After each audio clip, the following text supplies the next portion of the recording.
ప్రభువాక్య సందేశాలు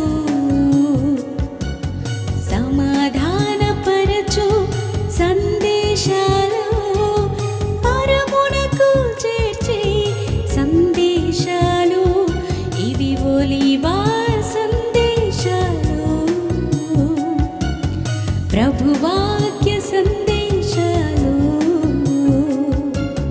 సమాధానపరచు సందేశాలు పరమునకు చేర్చే సందేశాలు ఇవి ఒలీవా సందేశాలు.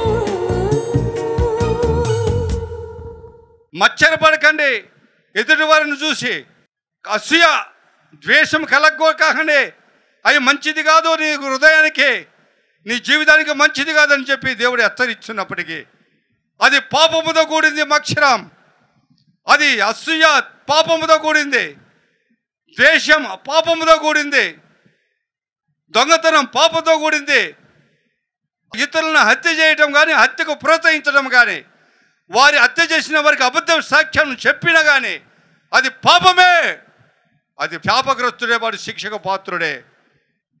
పాత నిబంధన కాలం మనకి తెలుసా, ఇటువంటి అన్నీ కూడా ఒక శిక్ష ఉందంట, మరణ శిక్ష.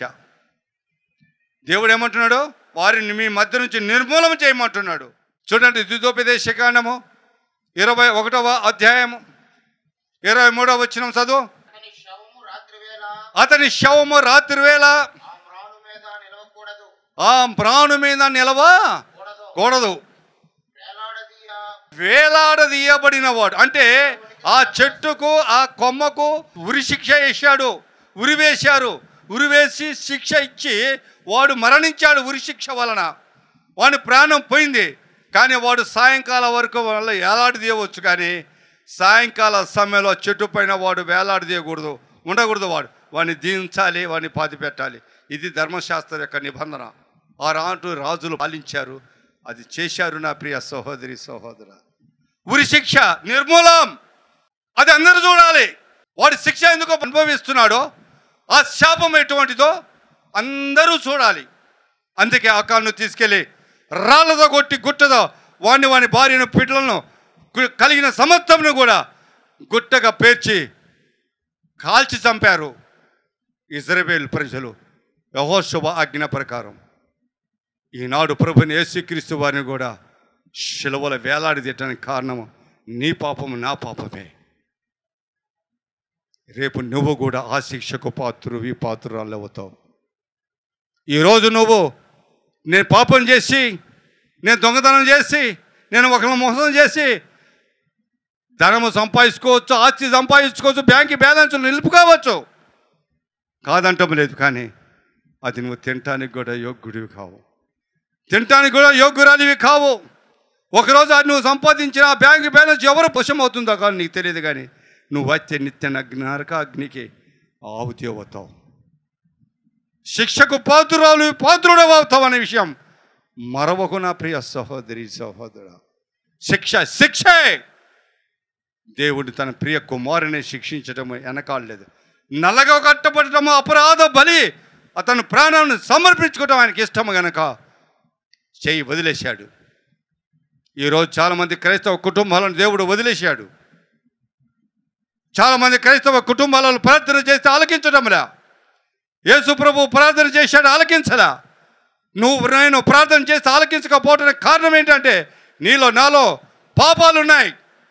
ఆ పాపాలు ఒప్పుకుంటేనే నీ ప్రార్థన నా ప్రార్థన దేవుడు ఆలకిస్తాడు, మనతో ఉంటాడు, మన ప్రార్థనకు జవాబిస్తాడే. కానీ మనం హృదయంలో దాచుకొని మనం పాప పనులు చేస్తూను, పాపపు ఆలోచనలు చేస్తూ, పాపపు క్రియలు కూడా చేస్తూ ప్రభువా అంటే ఆయన వినడు, జవాబు రాదు. ఎందుకంటే పాపుల దగ్గర ప్రభువారు నిలవడు, పాపుల జంతకు రాడు. ఆయన పరిశుద్ధుడు గనక పాపులు చేసిన ప్రార్థన కూడా ఆలకించడు. చివరికి ఎప్పుడో ఆయన కనికరం చూపిస్తే అప్పుడు చూస్తాడు. ఎందుకు నష్టపోతున్నాం క్రైస్తవులం? క్రైస్తవ కుటుంబాలను జన్మించి క్రైస్తవ బ్రతుకుతూ ఎందుకు మనం అనుకునే సాధించలేకపోతున్నాం? ఎందుకు మనం అనుకునే జవాబు రావటం లేదు మన ప్రార్థనలకు? అంటే కారణం ఇదే, మనం పాపంలో ఉన్నామేమో. ఎవరికి వారు పరిశీలన చేసుకొని ఎవరికి వారము కూడా మనము ఆ పాపాన్ని పరిహరించుకుంటే అప్పుడు మన జీవితాలు బాగుపడతాయి, మన ప్రార్థనలో దేవుని పాద సన్నిధికి చేరతాయి. అది యేసు నామంలో ప్రార్థన చేస్తే. ఎందుకంటే నీ కొరకు బలి ఆయటం ఆయనకి ఇష్టమైంది కనుక, ఆయన శిక్షకు భరించాడు కనుక, నిన్ను నన్ను అక్కడ చేర్చుకోవటానికి ఆయన మరణం నుంచి తిరిగి లేపాడు. ఆ విషయం నీకు తెలుసా? చంపింది ఆయనే, శిక్ష విధించింది ఆయనే, తిరిగి బ్రతుకునిచ్చింది, జీవింపజేసింది ఆయనే, తిరిగి తన తండ్రి యొద్దకు తను పిలిచింది ఆయనే, తన కుడిపార్శ్వన కూర్చోబెట్టుకున్నది కూడా ఆయనే, తండ్రి అయిన దేవత దేవుడు. కారణం పాపానికి శిక్ష అనుభవించాడు కనుక. అందుకేనేమో నీ రోగం పోవటం లేదు, అందుకేనేమో నీ శరీర బలహీనత పోవటం లేదు, అందుకేనేమో నీ కుటుంబ సమస్యలు తీరటం లేదు, అందుకేనేమో నీకు వివాహము కావటం లేదు, అందుకేనేమో నీ గర్భఫలాలు ఫలించటం లేదు, అందుకేనేమో నీ ఆర్థిక పరిస్థితి బాగుపడటం లేదు. పాపము నీలో ఉన్నదేమో, పరిశుద్ధుడైన దేవుడు నీకు దూరంగా ఉన్నాడేమో, నీ ప్రార్థనకు జవాబు ఇవ్వటం లేదేమో. ఒక్కసారి ఈరోజు ఆలోచన చేయవా నా ప్రియ సహోదరి సహోదరుడా? ఎంతకాలం ఈ విధముగా నువ్వు మోసం చేసుకుంటావు, ఇతరులను మోసపరుస్తూ ఉంటావు. ఇది నీకు తగునా? నువ్వు ఎప్పుడు మారుతావు? ఎప్పుడు మారు మనసు పొందుతుందేమో? ఎప్పుడు నువ్వు స్థితిగతి మార్చుకుంటావు? ఎప్పుడు నీ ఆలోచనలు, ఈ పాడు ఆలోచనలు, ఈ పాడు తలంపులు మానివేసి దేవుని బిడ్డగా, దేవుని కుమార్తెగా, కుమారుడిగా జీవిస్తావు? ఎన్ని మాటలు లేఖనాలు చలవిచ్చిన ప్రకారం, ఎంత బోధించినప్పటికీ పరిశుద్ధాత్మ దేవుడు తన దాసుల ద్వారా పెడచెవును పెడుతున్నావే. ఇది తగినా? నీకు న్యాయమా? ఇది న్యాయమా అని అడుగుతున్నాను నా ప్రియ సహోదరి సహోదరుడా. తన తండ్రి తన కుమారుని చేయి విడిచాడే, నిన్ను చేయి విడవడా? ఆయనకు దూరంగా నిల్చున్నాడే, నీకు దూరంగా నిలవడా? ఎందుకు మార్పు రావటం లేదు మనకు? ఎందుకు చెప్పండి, ఆలోచించండి. ఈరోజు మనము పాపులుగా ఉన్నాము, మన పాపాలు క్షమించబడలేదేమో, మన అతిక్రమములు క్షమించబడలేదేమో, మన దోషములు క్షమించబడలేదేమో, ఆయన ప్రియ కుమారుడైన యేసుక్రీస్తు రక్తధారలో మనం కడగలేదేమో. ఆ యొక్క ఎఫెసీయుల గ్రంథములో, ఎఫెసీయ పత్రికలో 5వ అధ్యాయం 27వ వచనముల ప్రకారము వాక్యము ద్వారా ఉతక స్నానము చేయలేదేమో. వాక్యం వింటున్నాము కానీ ఆ వాక్యము ద్వారా మన హృదయాన్ని శుద్ధి చేసుకోవటంలే, కడుక్కోవటం లేదా. వస్తున్నాం, వాక్యం వింటున్నాం, వెళ్ళిపోతున్నాం. అక్కడ అంటాం వాక్యము ద్వారా ఉతక స్నానం చేయించుకోండి, కలంకమైన ముడతైన లేకుండా నువ్వు శుద్ధి చేసుకొని ఆత్మను, నీ శరీరాన్ని అన్న మాటకు అర్థం ఏంటో తెలుసా? పాప క్షమాపణ పొందండి, పాపము ఒప్పుకోండి, నా బిడ్డలుగా సిద్ధపాటు కాండి, నా దగ్గర రావడానికి సిద్ధపాటు కాండి. నా ప్రియ సహోదరి సహోదరుడా, నా ప్రియ కుమారుడా కుమార్తెని సర్వశక్తి గల దేవుడు అంత ముచ్చటగా చెప్తున్నాడే, అంత ప్రేమగా చెప్తున్నాడే. లేదులే, ఈ వాక్యం బాగలేదు, ఈయన చెప్పడం మంచిది కాదు, ఈయన సూటిగా చెప్పేస్తాడు, ఈయన సూటిగా మాట్లాడతాడు. ఇంకేం మాట్లాడాలి? వాక్యం వినమ్మా, నువ్వు దొంగతనం చెయ్యమ్మా, వాక్యం వినమ్మా, ఇతరులను మోసం చెయ్యమ్మా, వాక్యం వినమ్మా, మందిరానికి రామ్మా, మాకు కానుకలు ఇవ్వమ్మా, కానీ నువ్వు పాడు అలవాట్లు మానగాకమ్మా, నువ్వు అలాగే కంటిన్యూగా అని చెప్పాలనా? వాడు మంచోడా? వాడు అపవాది మనిషి. అలా ఎవడు చెప్తాడో ఆశీర్వాదాలు దేవుడు ఇస్తాడు, ఆశీర్వదిస్తాడని చెప్పే మాటలు నిజమే. ఎప్పుడు ఆశీర్వదిస్తాడు? దేవుని మాటకు నువ్వు లోబడినప్పుడు, దేవుడు చెప్పింది చేసినప్పుడు. నువ్వు లేకుంటే నీకు శిక్షే. పత్రికలు కూడా రాయబడింది. గల్తీలకు రాసిన పత్రిక 3వ అధ్యాయం 13-14 వచనం చదువు. ఆత్మల గూర్చిన వాగ్దానము విశ్వాసము వలన మనకు లభించినట్లు అబ్రహాము పొందిన ఆశీర్వాదము యేసుక్రీస్తు ద్వారా అన్యజనులకు కలుగుటకై క్రీస్తు మన కొరకు శాపమై మనలను ధర్మశాస్త్రము యొక్క ఇది ఈయన బాగా అండర్లైన్ చేసుకొని క్రీస్తు ద్వారా మనకి ఏమవుతుందంట ధర్మశాస్త్రము యొక్క శాపము నుండి విమోచించెను. ఇందును గురించి మ్రాను మీద వ్రేలాడిన ప్రతి వాడును శాపగ్రస్తుడని రాయబడి ఉంది. Praise lord. యేసు ప్రభువు శాపగ్రస్తుడయ్యాడు కనుక ఆయన ముట్టుకల, ఆయన చేయి విడిచాడు. నా దేవా నా దేవా నా చెయ్యి ఎందుకు వదిలేవని చెప్పి ప్రార్థన చేస్తున్నారు. అంటే ఆయన శాపగ్రస్తుడే కనుక ఆయన ఏమయ్యాడు? శాపగ్రస్తుడైన. మనం ఏం చేస్తున్నాము? దేవుడు యేసు ప్రభువు వారు బోధిస్తున్నప్పుడు ఒక చక్కటి మాట చెప్తాడు. అది చాలా ముచ్చటైన మాట, నాకు చాలా ఇష్టమైన మాట, వినిపించాలనే ఆశ నాకు బాగా ఉన్న మాట. ఎక్కడ తెలుసా? చూడండి, మత్తయి సువార్త 7వ అధ్యాయం 21వ వచనం. ప్రభువా ప్రభువా అని నన్ను పిలుచు ప్రతి వాడును పరలోక రాజ్యములో ప్రవేశించడు గాని పరలోకమందున్న నా తండ్రి చిత్త ప్రకారము చేవాడే ప్రవేశించాడు. ఎవడు ప్రవేశిస్తాడంట పరలోకంలో? ఎవడు దేవుని సన్నిధిలో నిలబడతాడంట? ఎవరు యేసయ్యతో ఉంటాడంట? ఎవరు యేసయ్య ఆయన సన్నిధిలో ఉంటాడంట? ఎవరయ్యా అంటే ప్రభువా ప్రభువా అన్నాడు. ఉంటాడా? దేవా నా దేవా నా దేవా నా కష్టం వచ్చింది ఆదుకో ప్రభువా అని కన్నా, ప్రభువా ఏదైనా పాపం వలన నాకు ఈ బాధ కలిగిందేమో, ప్రభువా నా పాపం వలన ఇదిగో ఈ శ్రమ కలిగిందేమో, ప్రభువా ఈ పాపం వలన నాకు శిక్ష అనారోగ్యం వచ్చిందేమో, దీనివల్ల నేను శిక్షింపబడుతున్నానేమో, దీనివల్ల నువ్వు నన్ను నలగగొడుతున్నావేమో, దీనివల్ల నా కుటుంబాన్ని నలగొడుతున్నావేమో, ఈ అప్పుల బాధలు నలగొడుతున్నావేమో నా పాపాల ద్వారా, ప్రభువా అని ప్రార్థన చేస్తే దేవుడు ఆలకిస్తాడు, క్షమిస్తాడు, ఆ బాధ నుంచి తప్పిస్తాడు. అంతేగాని ప్రభువా నేను ఎట్లున్నా, నేను ఏం చేసినా నువ్వు నా దేవుడు గనక, నీ కృపాకాలంలో ఉన్నాను గనక నన్ను నువ్వు కృపతో నీ రాజ్యంలో చేర్చుకో ప్రభు అంటే బాగుంటుందా? చెప్పండి, బాగుంటుందా? చేర్చుకుంటాడా? ఈరోజు మన క్రైస్తవ సమాజంలో ఉన్న దీన ప్రార్థనలు ఇవే. దీన ప్రార్థన చేయండిరా అంటే చాలు, దీవించు ఆశీర్వదించు, ఆశీర్వదించు దీవించు. ఎందుకు దీవించాలి? ఎందుకు ఆశీర్వదించాలి? నీ మురికి నీ దగ్గర పెట్టుకున్నావు, నీ చెడుతనము నీ దగ్గర పెట్టుకున్నావు, నీ దురాలోచన నీ దగ్గర పెట్టుకున్నావు, నీ పనికిరాని యొక్క ఆలోచనలు తలంపులు నీ దగ్గర పెట్టుకున్నావు, నీ కడుపంతా ఇష్టంతో నింపబడింది, నీ హృదయమంతా క్రోధంతో నింపబడింది. నిన్నెందుకు క్షమించాలి?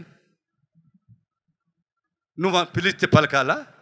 నువ్వు ప్రార్థన చేస్తే నేను వినాలనా అని అండా దేవుడు? అండాగా నీ కన్న తల్లే వాటికి 2 సార్లు చెప్తే చెయ్యకపోతే నువ్వు నేను చెప్పింది చెయ్యలేదు, నేను నీ మాట నేను ఎందుకు వినాలని చెప్పి సమాధానం వస్తుంది కదా. మరి ఆ మాత్రం మన గ్రహింపు రావటం లేదా? నీకు నాకు మనందరికీ ఆ మాత్రం మన గ్రహింపు రాదా? పరమ తండ్రి ఈ మాత్రం ప్రశ్న ఇస్తే మన దగ్గర సమాధానం ఉందా అని గ్రహింపు మనకు రావటం లేదా? నా ప్రియ సహోదరి సహోదరుడా, ఆలోచన చేసుకోండి. ఈరోజు ఆ తక్కిన మాట చదువుమా, 22:23 కూడా చదువు. ఆ దినమందు, ఏ దినము? ఒక దినము రాబోతుంది, తీర్పు కాల సమయం రాబోతుంది, తీర్పు తీర్చు సమయం రాబోతుంది. ఆ దినమందు అనేకులు నన్ను చూసి ప్రభువా ప్రభువా మేము నీ నామమున ప్రవచింపలేదా, నీ నామమున దెయ్యములను వెళ్ళగొట్టలేదా, నీ నామమున అనేకమైన అద్భుతాలు చేయలేదా అని చెప్పుదురు. కానీ నేను మిమ్మలను ఎన్నడూ ఎరగను. అక్రమములు బా ఏమంటున్నాడు? అక్రమములు చేయవాడులారా నా యొద్ద నుంచి పోడే, మీ ముఖం నాకు చూపిగాక పోడే అన్నాడు. ఈ యొక్క ఫిలిప్పు, పౌలు గారు వీళ్ళందరూ యేసుప్రభు దగ్గరికి వచ్చి, అయ్యా పలాని ఊర్లో వాళ్ళు గారడి విద్య నేర్చుకున్నవాడంట, షీమోన్ అనేవాళ్ళంట, వాడు మీ నామం పేరిట కార్యాలు చేస్తున్నాడయ్యా, అయ్యా వాడు మన శిష్యుడు కాదయ్యా, మీ శిష్యుడు కాదయ్యా అంటే ప్రభువారు ఏమన్నాడు తెలుసా? మీ పని మీరు చేయనరా, వాడి పని వాడు చేస్తాడు. తర్వాత చేసిన తర్వాత నా నామంలోనే కదా బాగు చేసేది వాడు, వదిలేయండి మీ పని చేయండిరా అన్నాడు. Praise the lord. ఇవన్నీ లేఖనాలలో రాయబడినాయి పరిశుద్ధ గ్రంథములో. పరిశుద్ధ గ్రంథం చదివితే మనసు పెట్టి అప్పుడు అర్థమవుతాయి. పైన చదివి పరుగులు తీస్తే కాదు, మనసులో ఒక ఆలోచన. కానీ బైబిల్ ముందు పెట్టుకొని చదివితే కుదరదు, అవి హృదయాలలో నాటబడవు. ఆ దినం ఒక దినం వస్తుందంట. ఒక దినము వస్తుందా? ఏ దినం అది? ఆ దినం ఏంటి? తీర్పు తీర్చే దినం. మత్తయి సువార్త 25వ అధ్యాయం 41వ వచనం. అప్పుడు ఆయన ఎడమ వైపున ఉన్న వారిని చూసి, పాపము చేసి శాపగ్రస్తులైన శపింపబడిన వారులారా, నన్ను విడిచి అపవాదికిని వాని దూతలకు సిద్ధపరచబడిన నిత్య అగ్నిలోనికి. అది ఎక్కడుంది? నిత్య అగ్ని ఎక్కడుంది? ఎక్కడుందమ్మా తెలుసా మీకు? పాతాళములో ఉంది. పాతాళములో మరణించిన ప్రతి ఒక్కడు కూడా 2 స్థానాలకు వెళ్తాయి మన ఆత్మలు, వాళ్ళ ఆత్మలు. లాజరు ధనికుని గురించి అందుకే ప్రభు అయిన యేసుక్రీస్తు వారు చెప్పాడు, దేవుని పట్ల విశ్వాసం ఉంచి భయభక్తులు కలిగి జీవించిన లాజరు పరలోకమందుకు చేరి అబ్రహాము రొమ్మున అనుకున్నాడు. భూమిన సంపద ఉంది, తల్లిదండ్రులు సంపాదించారని కొవ్వెక్కి మదమెక్కి మదమాశ్చర్యములతో తిరిగి కావాలన్నీ అనుభవించి చేయాలన్నవన్నీ చేసి లోకములో ఆనందపడి చనిపోయిన వాడు ఎక్కడున్నాడు? పాతాళములో ఉన్నాడు. ఎలా ఉన్నాడు పాతాళములో? అగ్ని జ్వాలల మధ్య కాలుతూ వేడి తాళలేక పురుగుల మహిమలో నిల్చొని కేకలేస్తున్నాడంట. Praise the lord. 2 స్థలాలు. ఆనాడే కాదు, ఈనాడు అదే చెప్పాడు ప్రభు అయిన యేసుక్రీస్తు వారు. 2 స్థలాలు. ఇక్కడ ప్రాణం పోగానే, ఈ మట్టి శరీరం వదలగానే నీ ఆత్మ 2 స్థలాలకు వెళ్తుంది. నువ్వు మంచి పనులు చేస్తే దేవుని సన్నిధిలో, నువ్వు పాడు పనులు చేసి దేవునికి వ్యతిరేకంగా నడిస్తే ఇదే నిత్య అగ్నిలోనికి వెళ్తావు. పగ కాలుతున్న అగ్నిలో నువ్వు కాలుతూ ఉంటుంది నీ ఆత్మ. నువ్వు కేకలు వేస్తున్నావంటే అగ్నిలో అంతే. ముష్టి బ్రతుకు 60 సంవత్సరాలు 70 సంవత్సరాల బతిక నీ బ్రతుకు శరీరం కాలితే నీకు అంత బాధ ఉంది. ఆ తర్వాత 1000 సంవత్సరాలు నీ ఆత్మ కాలుతుంటే రగులుతుంటే మంటలలో బాధ లేదా? అది ఊహించవా? ఆ బాధ ఎట్లతో నీకు తెలియదా? ఒక వేడి నెలలో చేయి ఎలిపెడితే కాలిన బాధ కన్నా 1000 రెట్లు అధిక బాధ నీ ఆత్మ శోభిస్తుంది. దాని నుంచి తప్పించాలి నా ఆత్మను, దాని నుంచి నేను తప్పుకోవాలని జ్ఞానం లేదా అని ఈరోజు ప్రభువారు మాట్లాడుతున్నాడు. నీతో నాతో సమాధానం ఉందా నీకు? దేవా దేవా నా చెయ్యి ఎందుకు విడిచితివి? ప్రభువా ప్రభువా నా రోగము తగ్గించు. ప్రభువా ప్రభువా నా కొడుకు పెళ్లి చేయి, నా కొడుకు ఉద్యోగం దయచేయి. ప్రభువా మార్చు ప్రభువా నా కుమార్తెనని ప్రార్థన చేసుకోకూడదు? ఈ పాడు బోతు గురించి మార్చు అని ఎప్పుడు ప్రార్థన చేసావు ప్రభునే? ఈ రోత జీవితం బాగు చేయి, నా కొడుకు జీవితం, నా కూతురు జీవితాన్ని. నా జీవితాన్ని నాశనములో పడిపోకుండా, నిత్య అగ్నిలో కాలకుండా మాకు బతుకును దయచేయి ప్రభు అని ఎప్పుడైనా ప్రార్థన చేసావా? క్షమించమని అడిగి ప్రార్థన చేసావా? నా ప్రియ సహోదరి సహోదరుడా, ఆలోచన చేయి. ఇప్పుడైనా దేవుని మీద, యేసుక్రీస్తు వారి మీద విశ్వాసం ఉంచు. నీ కొరకు కలవరి శిలువలో యాలాడి శాపగ్రస్తుడై మరణించిన ఆ యేసు నామం మీద విశ్వాసం ఉంచు. ఇప్పుడైనా దేవుని బిడ్డగా ముద్రించబడటానికి ప్రయత్నం చేయి. ఇప్పుడైనా నువ్వు దేవుని బిడ్డలో సరైన మార్గంలో నడవటానికి ప్రయత్నం చేయి. మారు మనసు కలిగి జీవించడానికి ప్రయత్నం చేయి. పాప క్షమాపణ అడిగి జీవించడానికి ప్రయత్నం చేయి. చాలు నీ జీవితం, ఇప్పటి వరకు జరిగిన జీవితం, ఇప్పటి వరకు అనుభవించిన సంతోష ఆనందం చాలు. ఇక మీదటైనా మార్చుకొని నీ జీవితాలను, మీ బ్రతుకులను మార్చుకొని ఆయన ఎంత విశ్వాసం ఉంచి బ్రతుకు. అందుకే ప్రభువారు బోధిస్తూ ఒక మాట అంటాడు. యోహాను సువార్త 6వ అధ్యాయం 29వ వచనం. యేసు ఆయన పంపిన యేసు అంటున్నాడు. ఆయన అంటే ఎవరు? తండ్రి. ఎవరు ఆయన అంటే? ఎవరు? పరలోకపు తండ్రి. నిన్ను సృష్టించిన సృష్టికర్త, ఈ భూమిని ఆకాశాన్ని సృష్టించిన వాడు ఆయన. అంటే ఆయన పంపిన వాని యందు విశ్వాసం ఉంచుము. అంటే ఆయన పంపినవాడు ప్రభువైన యేసుక్రీస్తు వారు. నీ కొరకు, నన్ను కొరకు, మనందరినీ పాపాలు ఆయన మీద మోపగా, ఆయన మన పాపాల నుంచి విముక్తి చేసి, మనల్ని నీతిమంతులు చేసి, మనం బ్రతకడానికి మార్గము తయారు చేసి, ఆయన మరణం నుంచి తిరిగి జయించి, మనమును కూడా మరణాన్ని జయించగల శక్తిని ఇచ్చి, ఆయన పరలోకానికి ఆరోహణ అయి మనమును కూడా పరలోక రాజ్యానికి చేరడానికి ఆయనే భూమికి ఆకాశానికి నిచ్చెనైన, ఆయన శరీరాన్ని నిచ్చెనగా మార్చిన ఆ యొక్క ప్రభు అయిన యేసుక్రీస్తు వారి యొక్క నామములో విశ్వాసముతో ఇంత ఉంది ఆ మాటలో. ఆయన పంపినవాడు యేసుక్రీస్తు వారు. ఆయన శాపగ్రస్తులు అవటానికి, పాపం చేయడానికి ఆయన పాపం చేయలే. నీ కొరకు పాపము, నీ పాపం ఆయన మీద మోపబడింది. ఆయన శాపగ్రస్తుడయ్యాడు, ఆయన శిక్షకు పాత్రుడయ్యాడు, ఆయన మరణ శిక్ష పొందాడు. నీ మరణం నుంచి తప్పించాడు, నీ శిక్ష నుంచి తప్పించాడు, నీ బాధ నుంచి తప్పించాడు. ఆయన మరణం జయించి తిరిగి 3వ దినం లేచాడు. నిన్ను కూడా పునరుత్థాన శక్తి అనుగ్రహించాడు నీకు.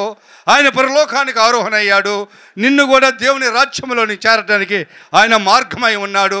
ఆ మార్గమే ఆ యొక్క యోహాను సువార్త 1వ అధ్యాయం 51వ వచనంలో ఆయన శరీరం అంట భూమికి ఆకాశానికి ఆయన నిచ్చెనగా ఉందంట. Praise lord. ఎవరెవరి ఆయన యందు విశ్వాసం ఉంచండి. ఏని యందు విశ్వాసం ఉంచాలి? ఇప్పుడు యేసుక్రీస్తు యందు విశ్వాసం ఉంచాలి. విశ్వాసం ఉంచి ఆయన మాటల యందు విశ్వాసం ఉంచిన వాడు ఏమవుతాడంట?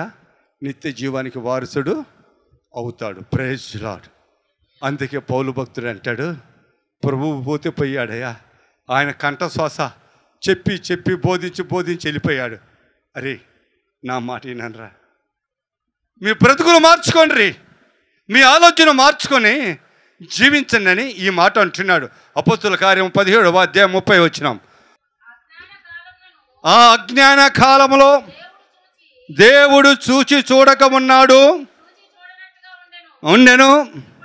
ఇప్పుడైతే అంతటను అందరును మారు మనసు పొందవలేనని మనుష్యులకు. Praise lord. చాలా స్పష్టంగా ఉంది. అప్పుడైతే చూసి చూడకున్నాడు, ఇప్పుడైతే. ఈ మాట ఎందుకన్నాడు ఇప్పుడైతే అని? ఎందుకన్నాడు తెలుసా? ఇంతకుముందు కోళ్ళను, కుక్కలను, నక్కలను, పక్షులను, పశువులను బలిచ్చి రక్తం ద్వారా నీ కర్మ పాపాలు క్షమించలాగా కొద్ది సిద్ధాంతాలు ఏర్పాటు చేశారు పాత నిబంధన కాలంలో. ఇప్పుడు అది తీసివేసి తన ప్రియ కుమారుడైన యేసుక్రీస్తు వారిని బలిగా అర్పించాడు. నీ పాపాల నిమిత్తము, నీ జన్మ పాప నిమిత్తం, నీ కర్మ పాపంలో ఒప్పుకోవటానికి ఆయన రక్తమే నిన్ను శుద్ధి చేస్తుంది. ఆయన రక్తం నిన్ను కడుగుతుంది కనుక, ఆయన రక్తం నిన్ను విమోచించుతుంది కనుక ఇప్పుడు నీకు క్షమాపణ లేనే లేదు. నువ్వు మారితేనే క్షమాపణ, నువ్వు మారితేనే నీ బ్రతుకు. మారకపోతే అంతే, నిత్యాగ్ని. Praise lord. ఇది ఆజ్ఞ. ఆజ్ఞ అంట, ఉత్తబుచ్చే మాటలు కాదు, ఆజ్ఞ అంట. మారితే మారండి, లేకుంటే నిత్య అగ్నికి స్వాగతం పలకండి.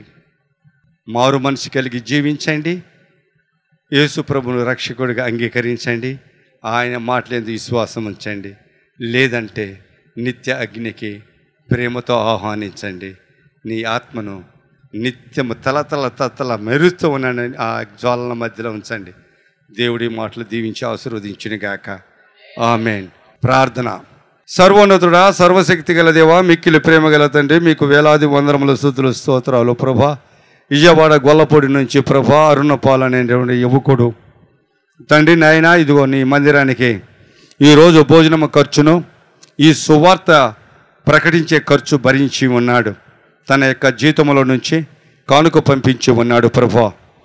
ఆయన రావాల్సిన దీవెనలో ఆశీర్వాదాలు ఆ కుమారునికి మెండుగా కుమ్మరించమని అడుగుచున్నాను నాయన. ఈ యొక్క రక్షణ సువార్త ద్వారా, ఈ మాటల ద్వారా అనేక మంది వేల సంఖ్యలో ప్రజలు వినాలి ప్రభా. వందల సంఖ్యల మంది మారు మనసు పొందాలి ప్రభా. నాయన ఆయనకు దీవెనలో ఆశీర్వాదాలు మెండుగా కుమారునికి రావాలి తండ్రి. మీకు వందనాలు, స్తుతులు, స్తోత్రాలు. ఈరోజు ఇక్కడ కూడి ఉన్న ప్రజలందరికీ కూడా ఆయన భోజనం ఏర్పాటు చేస్తున్నారు తండ్రి. ఆయన భోజనాన్ని ప్రభు దీవించి ఆశీర్వదించండి నాయన. ఈ భోజనం చేయించిన మమ్మల్ని కూడా దీవించి ఆశీర్వదించమని అడుగుచున్నాను తండ్రి. దేవా, మీకు వేలాది వందనములు, స్తుతులు, స్తోత్రాలు నా ప్రభు. నాయన ఆయన వివాహము, ఆయన చేయించిన డ్యూటీలో, తను చేయించిన ఉద్యోగంలో మీరు ప్రభు అనుగ్రహించిన గొప్ప ఉన్నతమైన స్థితిని దయచేసినందుకు మీ స్తోత్రాలు. మంచి తరికి దయచేసినందుకు మీ స్తోత్రాలు. అభివృద్ధి పరిచినందుకు నీకు స్తోత్రాలు ప్రభా. నాయన ఇదిగో వివాహం చేయాలని ఆశపడుకున్నాడు, చేసుకోవాలని తన తల్లిదండ్రుల సంబంధాలు చూస్తున్నారు ప్రభా.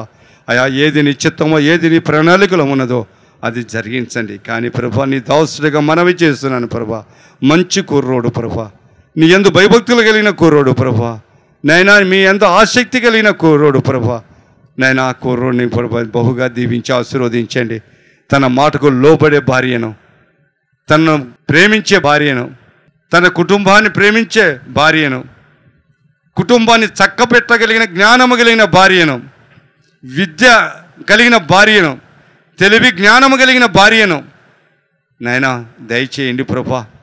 ఆ కుమారునికి ఎటువంటి బాధ కలగకుండా బాధలలో సలహాలు ఇస్తూ చేయబట్టి నడిపించగలిగిన భార్యను ఆ కుమారునికి అనుగ్రహించండి ప్రభా.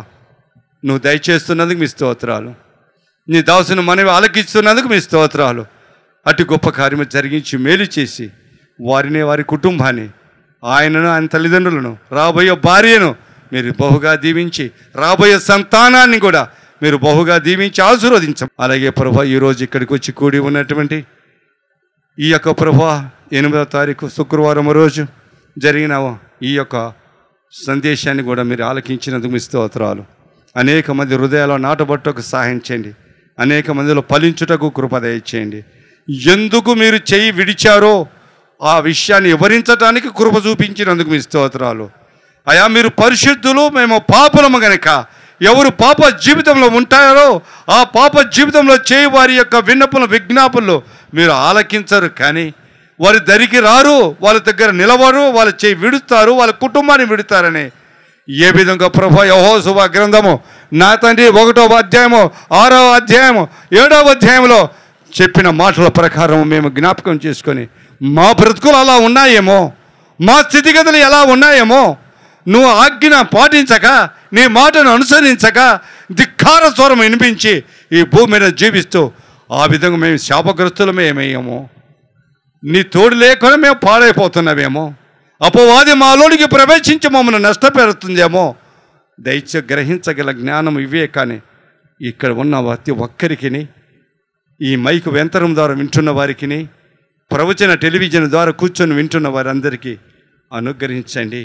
వాళ్ళందరం మేమందరం సరిచేసుకొని నీ బిడ్డలకి జీవిస్తూ ప్రభువా ప్రభువా అని పిలవగలిగిన, ప్రార్థించగలిగిన మనసు మా అందరికీ దయచేయమని, మా తప్పిదములు, మా పాపములు, మా దోషములు ఒప్పుకోవటానికి కృప దయచేయమని ఈ చిన్ని ప్రార్థన మీ ఉపాసన చేసుకుని ప్రతిఫలం దయచేయమని మా ప్రభుని యేసు నామములో అడిగి వేడుకొంచున్నాను పరమ తండ్రి.